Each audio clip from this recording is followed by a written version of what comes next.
자, 말씀드리는 것처럼 오늘부터 이제 출애굽기 강해를 함께 나가보도록 하겠습니다.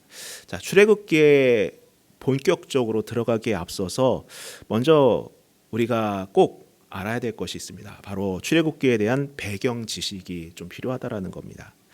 여러분, 이 출애굽기라는 제목, 이 원제목은 사실 이제 쉐모트라는 히브리 말인데 번역하면 이름들이라는 제목을 갖고 있습니다. 여러분, 제목은 상당히 중요합니다. 저도 설교를 준비하면서 제목에 대한 고민을 참 많이 해요. 왜 그러냐면은 이 제목이라는 것은 단 한 줄로 이제 정리를 하지만은 그 제목 안에는 내용이 다 담겨져 있기 때문입니다. 왜 이 글을 썼는지, 저 역시도 설교자의 입장으로서 왜 이런 설교를 하고 어떤 말을 하고자 하는지를 담고자 했을 때에 그것을 제목으로 삼아서 달아놓기도 합니다. 즉 제목은 그냥 의미 없이 쓰는 것이 아닙니다. 자, 그런 면에서 히브리 말로 쉐모트, 번역하면 이름들이라는 제목은 도대체 무엇일까라는 생각을 가져볼 수 있습니다. 사실 이것은 여러분 출애굽기의 첫 번째 문장인 엘레 쉐모트, 번역하면은 이것들은 이름들이다라는 것에서 따온 거예요. 뭐 그렇다고 해서 그냥 제목 짓기 귀찮아 가지고 가장 앞문장에서 따와서 썼다라고 보기에는 조금 억측이 아닐까 합니다. 과연 왜 이런 제목을 지었을까? 왜 이런 제목을 지었을까? 물론 그 의도는 확실하게 알 수는 없지만은 그 의미에 대해서는 우리가 생각해 볼 수는 있다는 거예요. 여러분, 출애굽기 앞 내용은 무엇이죠? 여러분도 잘 아시다시피 창세기입니다. 창세기예요. 이 창세기는 여러분 요셉의 죽음과 또 장엄한 장래에 대한 장면과 함께 마무리가 됩니다. 그것으로 창세기가 끝맺음합니다. 자, 그러면서 이어지는 것이 바로 출애굽기인데 그 시작을 무엇으로 합니까? 지금 이것들은 이름들이다라는 것으로 시작한 거예요. 즉 창세기와 이 출애굽기는 따로 떨어진 것이 아니라 이어지고 있다라는 겁니다. 이어지고 있는 것이며 창세기에서 하나님께서 하신 약속들이 어떻게 이어지고 있는지를 보여주는 그러한 제목이라고 평가할 수 있습니다. 자, 그런데 우리가 알고 있는 제목은 무엇입니까? 출애굽기. 영어 제목은 무엇이죠? 엑소더스라는 제목으로 알고 있어요. 영화도 엑소더스라는 영화가 있지 않습니까? 이제 영광의 탈출 해가지고 이제 그런 영화가 있는데 이 쉐모트라는 제목과 이 엑소더스라는 제목은 좀 간극이 좀 있어 보입니다. 이름들이라는 제목과 이 엑소더스. 사실 여러분, 이 엑소더스라는 말은 왜 나온 거냐면은 히브리 말로 기록되었던 이 출애굽기를 70인역, 이 70인역이라는 것은 무엇이냐면은 헬라어로 번역된 구약 성경이에요. 헬라어로 번역된 구약 성경으로서 기원전 3세기부터 기원전 1세기까지 그 사이에 그 기간 동안 번역된 성경입니다.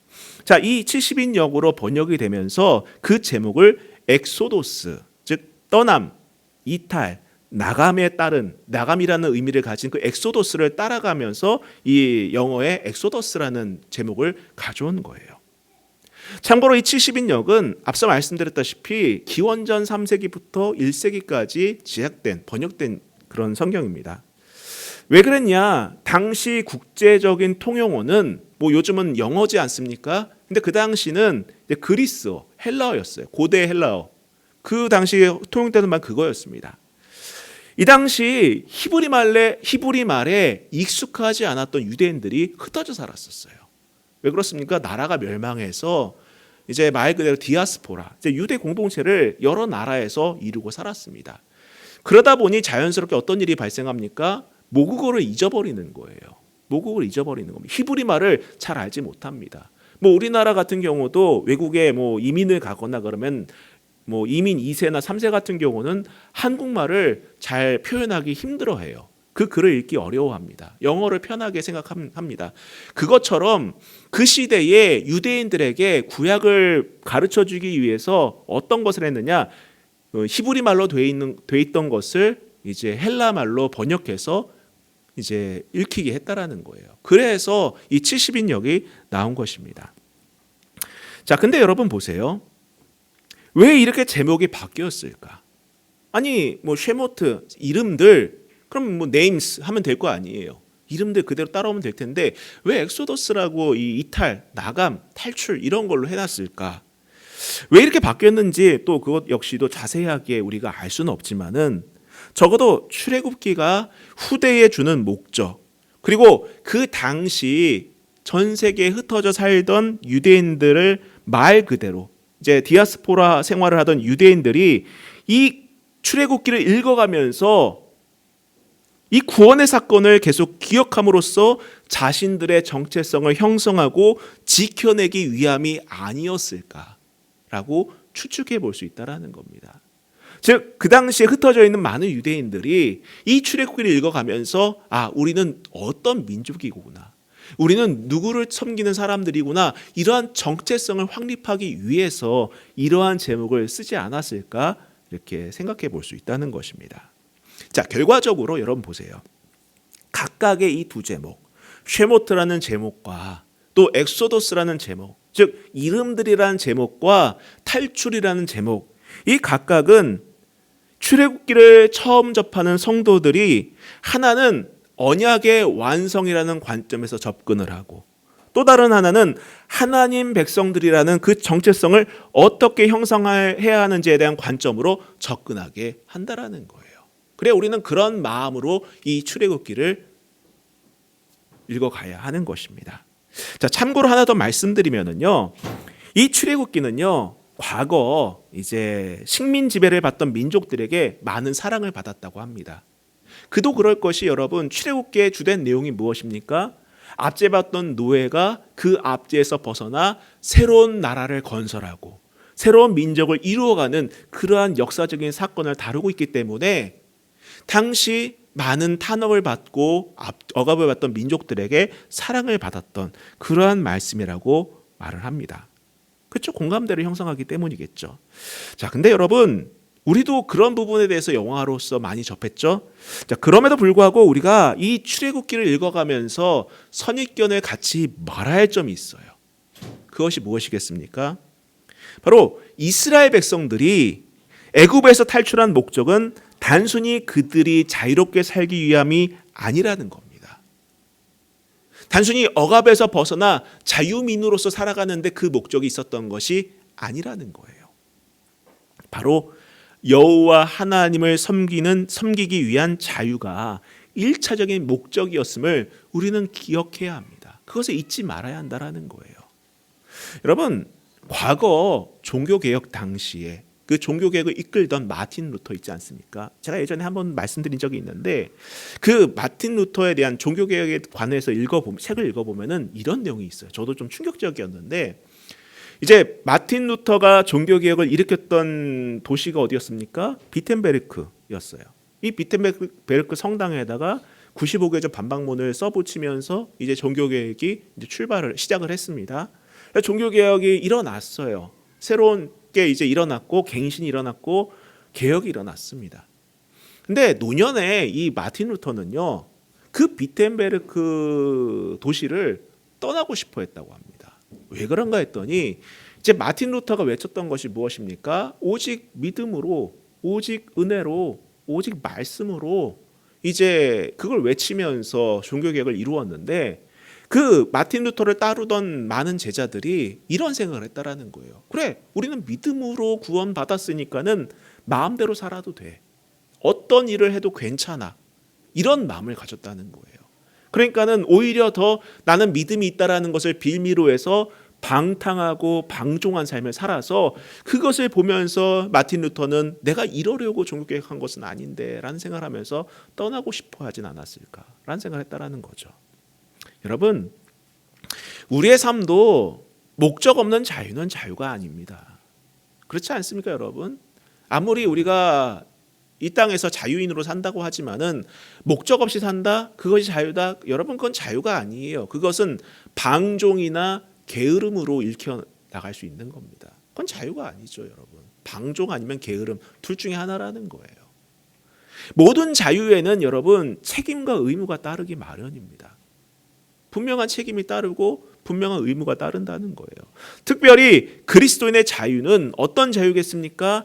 하나님을 섬기기 위한, 하나님을 예배하기 위한 자유임을 여러분 잊지 마시기를 바랍니다. 자, 이제 본문으로 들어가서 1절부터 한번 읽어보도록 하겠습니다. 1절부터 다시 보면은 야곱과 함께 각각 자기 가족들을 데리고 애굽에 이른 이스라엘 아들들의 이름은 이러하니 르우벤과 시므온과 레이와 유다와 이사갈과 스불론과 베냐민과 단과 납달리와 갓과 아셀이요 야곱의 허리에서 나온 사람이 모두 70이요 요셉은 애굽에 있었더라. 요셉과 그의 모든 형제와 그 시대의 사람은 다 죽었고 이스라엘 자손은 생육하고 불어나 번성하고 매우 강하여 온 땅에 가득하게 되었더라. 자, 여러분 성경을 보면은 야곱의 가족들이 이 애굽 땅에 이주할 때 몇 명이었습니까? 70명이었습니다. 처음 이제 애굽 땅에 들어갈 때 70명이에요. 요셉이 있던 가족 제외하고 순수하게 이제 가나안 땅에서 그 애굽으로 이주할 때 그 가족의 구성원 숫자는 70명이었는데 성경은 어떻습니까? 그 시대 사람들이 다 죽은 후에 그들이 정착했던 이 고센 지역에 가득하고 정말 그 수가 많을 만큼 많아졌다는 거예요. 급기야 당시 대제국이었던 애굽이 위협을 느낄 만큼 강대한 공동체가 되어버린 것입니다. 자, 얼마나 많은 수로 번성을 했냐 하면은 이들이 애굽에 나올 때 숫자가 건장한 남성만 60만 명이라고 합니다. 건장한 남성만 60만 명. 여기에는 누가 포함되지 않은 거예요? 여성이 포함되지 않았습니다. 아이들이 또 청소년들이 포함되지 않았어요. 노령 인구가 포함되지 않았어요. 그래서 이 성경을 연구하는 사람들이 이 여성이나 노약자나 아이들을 다 포함해서 몇 명으로 보냐면은 대략 한 200만 명이라고 본다라는 거예요. 어마어마한 숫자라는 거죠. 여러분 이 가늠이 잘 안 되시죠? 우리가 살고 있는 이 수원의 인구가 대략 120만 명입니다. 120만 명. 정말 사람 많잖아요. 퇴근 시간만 되면 길이 꽉꽉 막히고 그러지 않습니까, 여러분? 정말 많은 인구가 살고 있어요. 근데 이 수원시 인구보다 더 많은 인구가 어디에 살고 있었다? 고센 땅에 살고 있었다라는 거예요. 우리는 이 내용을 보면서 70명이 들어갔는데 4대 만에 200만 명이 되었다. 여러분 이것을 보면서 우리는 하나님이 얼마나 신실하게 그분의 약속을 이행하고 계시는지를 알 수 있다라는 거죠. 여러분 성경 안에는요 보면은 그 어떤 계시도 그 어떤 기록도 없이 역사가 뚝 끊겨 있는 곳이 두 군데가 있어요. 어디냐면은 하나는 바로 창세기와 출애굽기 사이의 역사입니다. 여기 중간에는 기록이 없어요. 무슨 일이 있었는지 아무 이야기가 없습니다. 어떤 계시도 존재하지 않아요. 또 다른 한 군데가 어디냐면 바로 말라기 이후 신약 성경이 시작되는 곳까지, 즉 구약과 신약의 그 사이는 그 어떤 계시도 없습니다. 그래서 심지어는요 여러분 신학교에는 신구약 중간사라는 과정이 따로 있어요. 그때 어떤 역사적인 일들이 있었는지. 근데 그 과정을 공부하면은요 신기하게도 그때는 어떤 계시도 없습니다. 어떤 역사도 없고 어떤 말씀도 없어요. 선지자도 일어나지 않습니다. 정말 신기하지 않습니까? 근데 놀랍게도 이 두 구간에는 공통점이 존재해요. 첫 번째로 어떤 공통점이 있느냐? 기간이 비슷합니다. 대략 300년에서 400년 사이로 봅니다. 기간이 비슷해요. 이 대략 300년과 400년 사이 동안 하나님의 그 어떤 계시나 말씀이 없었다는 것. 또 한 가지는 무엇이냐? 어떤 공통점이 있느냐? 제가 같이 얘기했죠. 기간과 그 현상을 같이 얘기했죠. 기간이 똑같고 현상이 똑같았다라는 거예요. 300년에서 400년이라는 기간이 또 비슷했고 그 어떤 계시도 없었다는 것이 공통점이라는 것입니다. 자, 그런데 우리가 이 부분에서 깨닫게 되는 것이 무엇입니까? 이 부분에서 우리가 발견할 수 있는 것이 무엇인가요? 여러분 하나님께서 침묵하셨다고 하셨더라도 아무 일이 일어나지 않았다고 하더라도 그 어떤 변화나 역사도 없는 영적 공백기라고 평가할 수 있을 만한 한 그 기간이라 할지라도 여러분 아무 일이 일어나지 않았다라는 것은 아니라는 겁니다. 무슨 말입니까 여러분? 보세요. 창세기와 출애굽기 사이 아무 일도 일어나지 않았습니다. 구약과 신약 사이 아무 일도 일어나지 않았어요. 우리가 보기에는 아무 일도 일어나지 않았다 하더라도 그 기간은 어떤 기간이었습니까? 구원을 준비해가는 시간들이었다라는 거예요. 하나님께서 약속을 이행해가는 의도된 침묵의 과정이었음을 우리는 깨닫게 되는 겁니다. 바로 준비의 과정이라는 거예요. 요 몇 년 전에 여러분 한 기업에 광고가 있었습니다. 참 인상 깊은 광고가 있어요. 여러분도 한번 보셨을 겁니다. 어떤 은행의 광고였는데 바로 모소대나무 이야기를 빗댄 광고였어요. 아마 한 번쯤은 들어보셨을 거예요. 모소대나무. 여러분 모소대나무라는 게 있다고 합니다. 이 모소대나무는 4년 동안은 전혀 자라지 않는데요. 뿌리를 깊게 내린다고 합니다. 쭉 넓힌다고 한다라는 거예요. 그리고 5년째 되는 어느 날 갑자기 울창한 숲이 되고 쑥쑥 자라는데 키운 사람들은 하나도 놀라지 않는다고 해요. 왜 그러냐? 다들 그렇게 될 줄 알았기 때문이라는 것입니다. 4년이란 시간 동안 이 대나무는 뿌리를 깊이 내리고 5년째 돼서는 비로소 폭발적으로 성장하기 때문에 그것을 한 농부들은 그것을 그냥 놔둔다고 해요. 저는 그래서 모소대나무라는 게 어떻게 생겼나 한번 찾아봤는데 찾기는 힘들더라고요. 제가 잘 모르겠어요. 근데 광고에 나왔길래 저도 참 궁금해서 찾아본 기억이 있습니다. 아무튼 여러분 보세요. 저는 개인적으로 창세기와 출애굽기 사이의 간극이 우리가 걸어가는 신앙의 여정과 매우 닮아 있다고 생각합니다. 그리고 하나님께서 일하시는 방식과 너무나도 닮아 있다고 생각을 해요. 우리 역시도 여러분 그렇지 않습니까? 하나님의 계획과 하나님의 비전이 나를 향하고 있다라는 것을 믿고 있어요. 믿고 있고 알고 있지만은 때로는 그 기나긴 하나님의 침묵과 부재를 경험할 때도 있다라는 것입니다. 하나님 지금 정말 버티기 힘들어요. 하나님이 원하시는 길이 어디입니까? 그 원하시는 방향이 어디입니까? 버티기 힘든 순간들이 누구나 있습니다. 뭐라고 응답이라고 해주시면 정말 좋겠는데, 뭐라도 변화가 일어나면 정말 좋겠는데 그 기간이 길어져서 힘겨운 때가 있다라는 거죠. 그런데 여러분 오늘 이 내용에서 우리가 깨닫게 되는 것이 무엇입니까?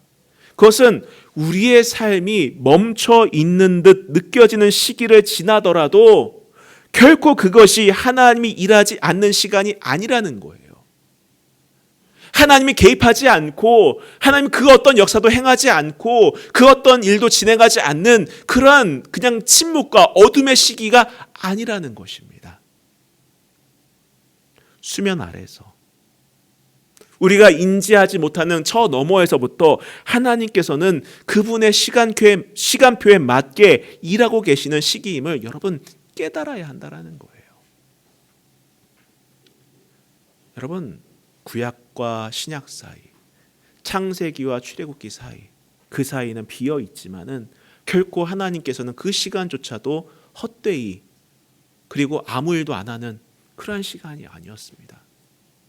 하나님의 구원 계획을 준비하고 실행하고 차근차근 이루어가는 그러한 시간들이었음을 여러분 믿으시길 바라요.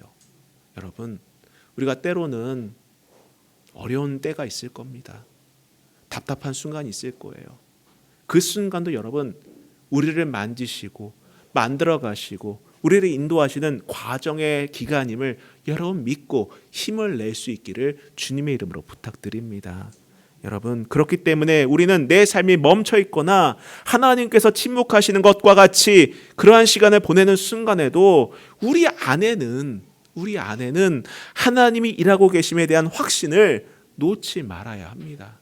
더 기도하고 더 붙들고 우리의 믿음의 끈을 놓지 말아야 한다라는 거예요. 자, 계속해서 보겠습니다. 8절부터 보시면은 요셉을 알지 못하는 새 왕이 일어나 애굽을 다스리더니 그가 그 백성에게 이르되 이 백성이 이스라엘 자손이 우리보다 많고 강하도다. 자, 우리가 그들에게 대하여 지혜롭게 하자. 두렵건대 그들이 더 많게 되면 전쟁이 일어날 때에 우리 대적과 합하여 우리와 싸우고 이 땅에서 나갈까 하노라 하고 감독들을 그들 위에 세우고 그들에게 무거운 짐을 지워 괴롭게 하여 그들에게 바로를 위하여 국고성 비돔과 라암셋을 건축하게 하라. 자, 문제가 생겼죠. 문제가 생겼습니다. 성경을 보면은 요셉을 알지 못하는 새 왕이 일어나 애굽을 다스리기 시작했다라고 말하고 있어요. 물론 요셉이 죽은 지 400년이나 지났기 때문에 요셉을 잊을 수도 있을 것 같습니다. 그렇죠, 여러분? 우리도 400년 전 사람에 대해서 그게 크게 생각하거나 그러지는 않아요. 우리가 한 세종대왕 정도 생각해야 되겠습니까? 그 정도 기간을 봐야 될 것 같은데, 그때 했던 일들에 대한 존경심은 있을지 모르겠지만은 세종대왕의 정신을 따른다 좀 아닌 것 같아요. 그렇죠? 기리기는 하지만은 정신을 따른다 그건 아닌 것 같습니다만, 여기서 알지 못한다라는 것은 여러분 단순히 우리가 배운 적이 없다, 그분에 대해서 들은 적이 없다 이걸 말하는 것이 아니에요.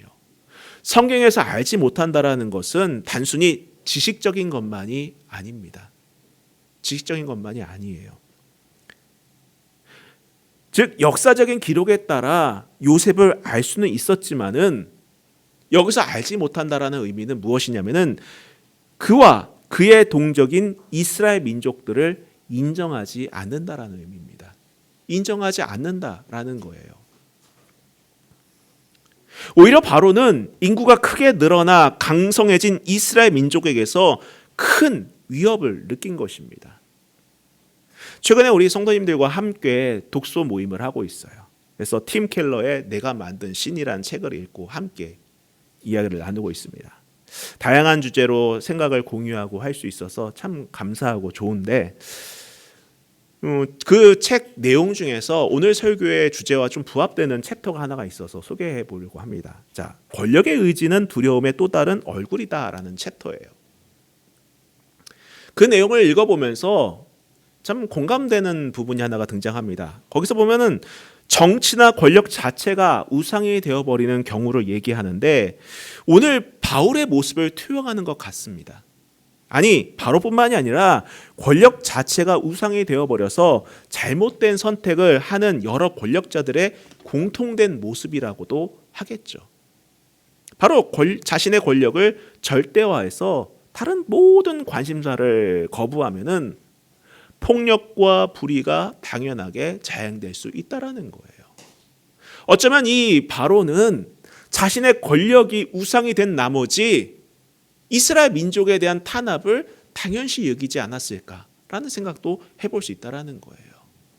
요셉이 했던 일 압니다. 이스라엘 민족이 자신들에게 얼마나 유익을 주었는지도 알아요. 그래요. 오늘날 우리나라도 외국인 노동자가 없으면요 나라가 돌아가지 않는다고 합니다. 그 정도로 나라가 이제 이주 노동자로 인해서 나라가 운영되고 있어요. 아마 이 애굽도 그런 상황이 아니었을까 해요. 200만이나 되는 거대한 인구가 그 나라를 지탱하는 하나의 축이 되어지 않았을까 생각을 해볼 수 있습니다. 그렇다면 여러분 권력자의 입장으로서 두 가지를 생각하겠죠. 하나는 그들을 대우할 것인가, 다른 하나는 그들을 억압할 것인가. 아마 이 바로는 후자를 선택한 것 같습니다. 왜? 그 권력에 대한 우상화가 되었고 그 권력을 잃어버릴까 두려워했지 않았을까 생각해 볼 수 있다라는 거예요.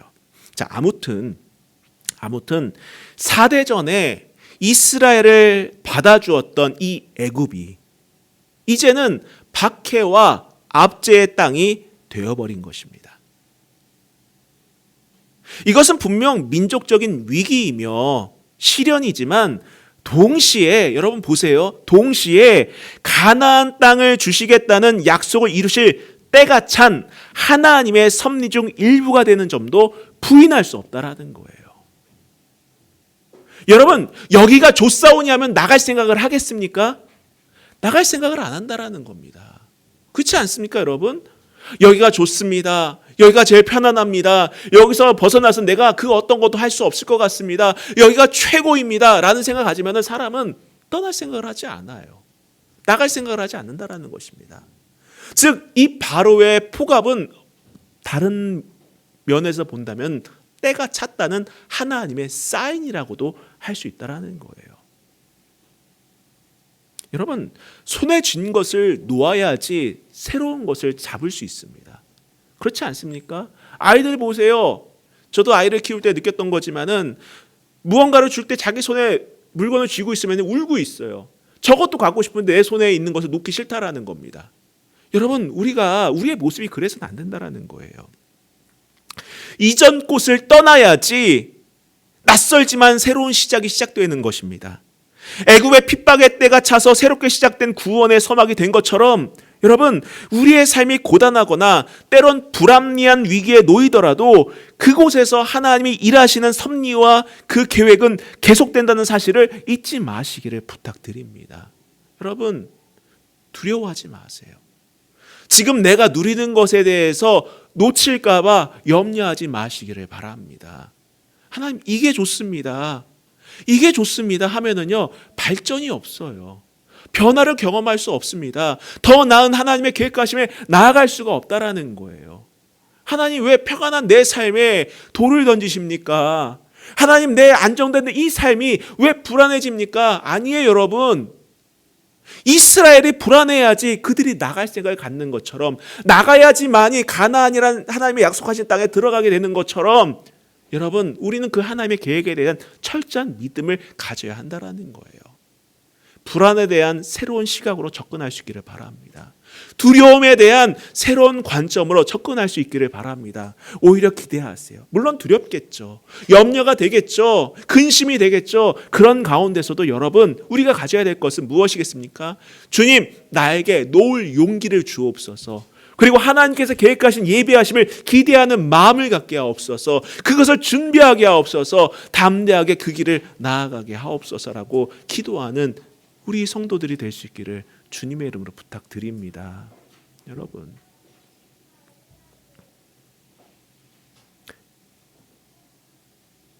그리고 여러분 보세요. 냉혹하고 잔인한 애굽의 행태는 그 예전에 야곱이나 요셉의 유언대로 이스라엘에 거할 곳은 애굽이 아니라 가나안이라는 거예요. 애굽이 아니라 가나안이라는 것입니다. 이스라엘이 의지할 것은 애굽의 풍요가 아니라 참된 쉼과 자유를 주시는 여호와 하나님뿐임을 가르쳐주는 실물 교제였던 거예요. 여러분, 우리가 살아가면서 겪게 되는 어려움들을 믿음의 눈으로 보세요. 신앙의 눈으로 볼 수 있기를 축원합니다. 영안이 열리시기를 축원합니다. 여러분, 이 세상은 영원하지 않습니다. 우리가 누리는 것 역시도 영원하지 않아요. 우리가 안주하고 싶어하는 이 환경도 영원하지 않습니다. 해 아래 새 것은 없다. 맞아요, 새 것은 없습니다. 아무리 새 것에 우리가 들어가고 그것을 갖는다 하더라도 하루 이틀 지나면 다 그것은 무엇이 됩니까? 낡은 것이 되는 거예요. 새 것은 없습니다. 그러기에 우리는 우리가 어디에 속한 백성인지를 늘 기억하고 깨어 있어야 하는 것입니다. 하나님 외에는, 우리를 구원하신 예수 그리스도 외에는 우리의 마음과 우리의 삶을 의탁할 곳이 없습니다. 오직 그분께만 의지할 수 있기를 바랍니다.